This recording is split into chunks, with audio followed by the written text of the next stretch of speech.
storm gathering on the horizon in the form of the recently proposed amendments to labor laws and the draft code of good practice on dismissal.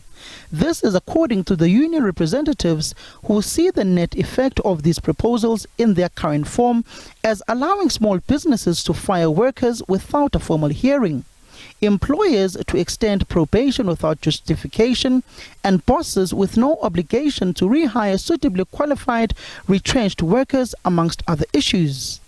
Another source of risk for workers is what appears to be an increasingly protectionist global economy.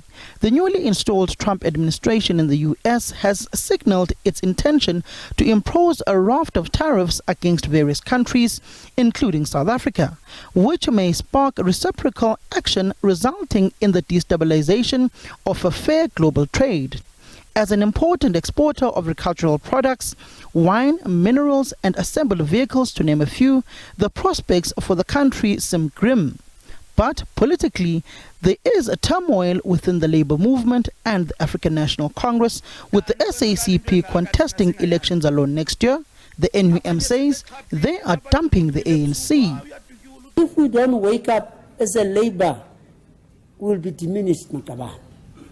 And this is a step towards the right direction, because we cannot be treated by the African National Congress as if we are not important in this struggle, Makaban.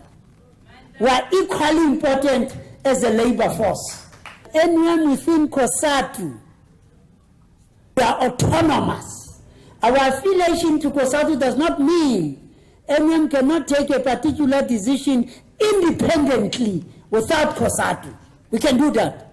As an uncertain future unfolds, including an unpredictable government of national unity and issues surrounding the country's finances, Labour Federation COSATU says that an opportune moment presents itself for the building of a working class unity.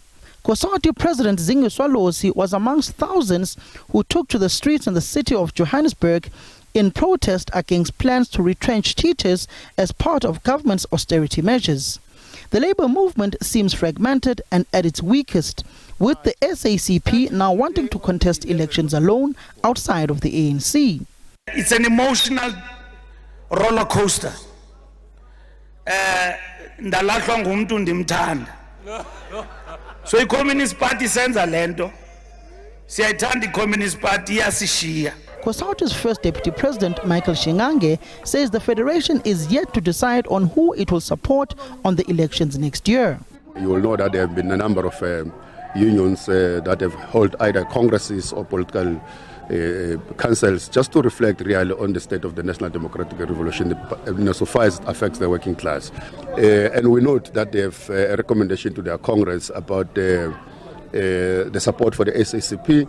As you know, that is an ongoing discussion in COSATU. COSATU at the right time will take decisions about who to support at the upcoming elections based on the inputs that will be coming from affiliates. As I was saying to you, that this affiliate is having this posture, the North is having a Congress is having its posture, other unions are going to their congresses. We are going to the Central Committee in September. That's where we're going to take that posture. This week will see the celebration of a long list of hard-fought wins for the South African workers, including legislating of an 8-hour day, decent wages and conditions of service, and the minimum wage, amongst others. That said, however, the long-term survival of the working class will require a strategy to repeal the negative effects of local and global political and economic forces. Samkele Masego, SABC News, Johannesburg.